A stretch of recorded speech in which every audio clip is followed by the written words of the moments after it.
By the end of this video, you're gonna know everything that you need to know in order to get on the TikTok For You page, both in August and September of 2020. But I will warn you, if you skip just one part of this video, I'm telling you, it's going to be the reason that you're not on the For You page and that you're DMing me 3 days from now saying, hey Rob, I'm not on the For You page at all. What's up? I get hundreds of DMs from creators every single day that say that same exact thing. They think they're shadow banned because they're not on the For You page and they wanna know why. Or from creators that are seeing a decrease in their followers, a decrease in their views, and they're wondering why they're struggling to grow. And then finally, people that just aren't growing at all and never have grown. The reason that you're not growing or that your views are down or that your followers are down is because you're not on the For You page. So let's tell you how you can get back on it. Because the second that you get on the For You page, your followers are gonna start to skyrocket, your views are gonna skyrocket, and you're gonna have no problems when it comes to growing on TikTok. Rule number one when it comes to the TikTok For You page is that each post is judged individually. This means that you could post 100 terrible videos and then finally post a good video and boom, you could get on the For You page. In fact, this is the reason that so many people think that they're shadow banned. They have 1 or 2 posts that doesn't get on the For You page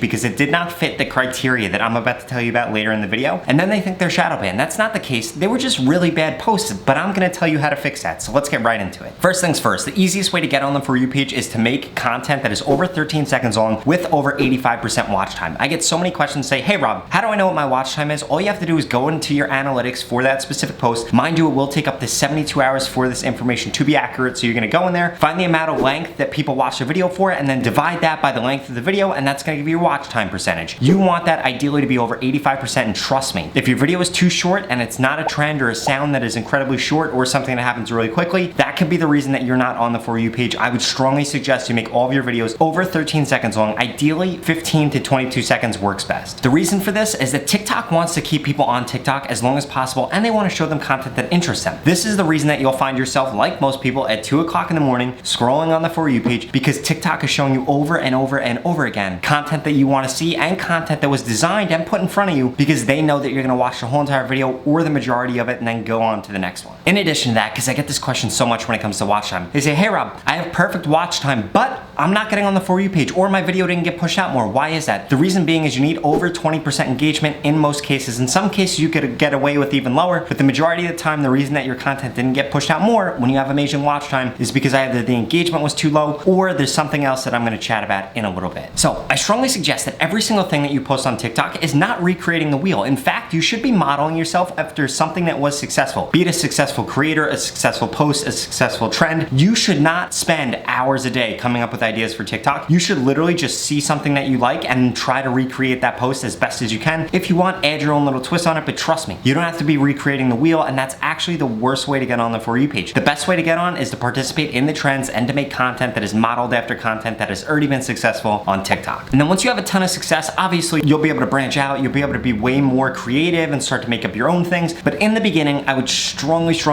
suggest, especially too, if you've had success and you started being more creative and now you're not on the For You page at all, you need to get back to the roots and start modeling yourself after something that has been successful, and things that you see on your For You page over and over and over again, those are gonna be called trends. Also, before I get into that, I did wanna emphasize, guys, the second that you have a viral video or get a ton of views or get a ton of followers, your problems are not gonna end there. You are constantly going to be struggling to get on the, not struggling to get on the For You page, but striving to get on the For You page, and there are gonna be days where all of your videos flop. I don't know why. Sometimes it happens for a reason, sometimes it doesn't happen for a reason, but there are gonna be days that videos flop. There are gonna be days that you had a really good idea and you just didn't execute on it well enough. You guys need to realize if you can't take those bumps and bruises, then you don't deserve to be an influencer. All of your problems are not just gonna disappear the second you get more views and more followers. Actually, you're gonna feel even more stressed, so make sure you get comfortable with that right now and stop stressing out about that. Just create and then analyze what worked, what didn't work, come up with better ways to do things, and that's how you get better at posting on social media. Next up, you need to make sure that you're posting at the right time and that you're using the right hashtags. But before I get into that, I did wanna let you know the TikTok algorithm is gonna be changing in the next 2 to 3 weeks, so make sure you smash that subscribe button so you never miss another one of my episodes, because I'm telling you, I'm gonna be the first person on YouTube to let you guys know exactly how your posts need to be for the new TikTok algorithm update. Also, before we get into the best time to post and the best hashtags to use, I did wanna tell you guys how to spot trends. There are 3 ways to spot trends. First, look at what the top creators are doing. 99% of the time, they're focusing on the trends or doing things that's gonna become a trend. Secondly, look at the Discover page. That is where all the trends trends universal to your geolocation are on TikTok. Third, you need to scroll the For You page and get really good at pattern recognizing. What sounds constantly come up? What themes constantly come up? What effects constantly come up? You need to look at all of these things and then you'll be able to find all of the trends on TikTok. And like I said earlier, you need to model yourself after that success. And by far, the easiest way to get on the TikTok For You page is by doing duets, using new effects that TikTok puts out because they always push them like crazy, and then also hopping on the trends that are happening on the For You page, on the Discover page, and the ones that top creators are doing. So right now, the best time to post on TikTok is from 9:50 a.m. till 12:50 p.m. and then also from 7:50 p.m. to 9:50 p.m. I did make a full video on this, so I don't want to belabor this point. I will link out to that video at the end of this video so you guys can watch it. There's another time slot in there that I think you guys are gonna be incredibly interested and intrigued by. So make sure you watch that video after this one. Like I said, I'm gonna link out to it at the description in the end, but I would caveat that and say I would recommend that 80% of your posts come during the best times to post, and then 20% of them come at just random times so you could always be testing. Another thing to take into consideration is consumer behavior. A lot of people are going back to work, a lot of people are going back to school, so you're not gonna wanna post at the same time. Kind of similar to the weekend. You're not gonna wanna post at 8 a.m. on the weekend. You probably don't wanna post at 8 a.m. on a weekday either, because not too many people are on their phone then, but you don't wanna post too early in the morning on the weekend or late at night because just not as many people are gonna be on their phone. They're gonna be out with their friends or they're gonna be asleep. One other time slot I've seen a ton of people have success with is the 3 to 5 p.m. time slot. You guys should be testing that out. In addition to posting the right content at the right time, you guys need to make sure that TikTok is indexing your content towards the right audience so you get an increase in watch time and an increase in engagement. There's 2 ways to do this. And to be totally honest, that's how the TikTok For You page works. You create a piece of content, TikTok thinks that they have an audience for it, they push that out. If it works, they keep pushing out, and you are going to get millions of views. Basically what happens is they tag your content based on a plethora of factors. The sound that you use, the colors that are in your video, the length of the video, the amount of watch time, the amount of engagement, what the topic of the video is, what the description says, what the hashtags are, and so many more factors that I'm about to explain. So by far, the best way to get on the TikTok For You page is, and to get a ton of views and a ton of followers, is to reverse engineer your content after things that TikTok thinks that they have a large audience for. This is why the trends work. And this also brings up the description and the hashtags that you're using in your video. Like I said, I don't want to belabor this point. I made a full video about this and the best time to post, so I'm going to link out to both of them at the end of this video. But what you need to know, you need to be using trending hashtags and post-specific hashtags, and I strongly recommend that you implement the 3 hashtag strategies that I'm going to put in the video that I link out at the end of this video, and that you're using keywords from those hashtags in your description. TikTok now more than ever is using the description to help index content and to push your content out to the right audience. And trust me, these 3 hashtag strategies have totally changed the lives of so many people. I have so many creators in my mentorship program or in my accelerator program that have used the right hashtag strategy, been able to rank for hashtags, getting billions of views, and they've literally gained 100,000 followers overnight. But like I said, the short version of that is that you need to have the right keywords in your description and use trending hashtags and post specific hashtags. I would strongly recommend that you go for the hashtags that have the most views because again, that's signaling to TikTok that there's a huge audience for that content. So to give you a checklist of everything that TikTok looks at in order to get your content on the For You page, here you go. First, you need to be posting about the right content. Second, you need to be contributing to the trends. Third, you gotta make sure you're posting at the right time. Fourth, you need to make sure your hashtags and description are perfect. And then fifth is gonna be your watch time and engagement. All those things combined are going to impact whether or not you get on the For You page, whether or not you get a ton of views, and whether or not you get a ton of followers. And for those of you that are unhappy with your growth on TikTok, I strongly suggest you get into my mentorship program or my accelerator program. Both of them are gonna help you grow on TikTok, guaranteed. If you don't grow, I'm gonna send you a plan. I'm gonna check in with you with both of the programs for either 7 days or for 30 days. If you don't grow with these programs, I'm gonna give you your money back, no questions asked. I'm gonna link out to both of them in the description below, but if you don't wanna do those, then I strongly suggest you watch the best time to post video and the hashtag video. I don't know if they're over here. I don't know if they're over here. Make sure you watch them and make sure you subscribe. I cannot wait to see you guys in the next episode.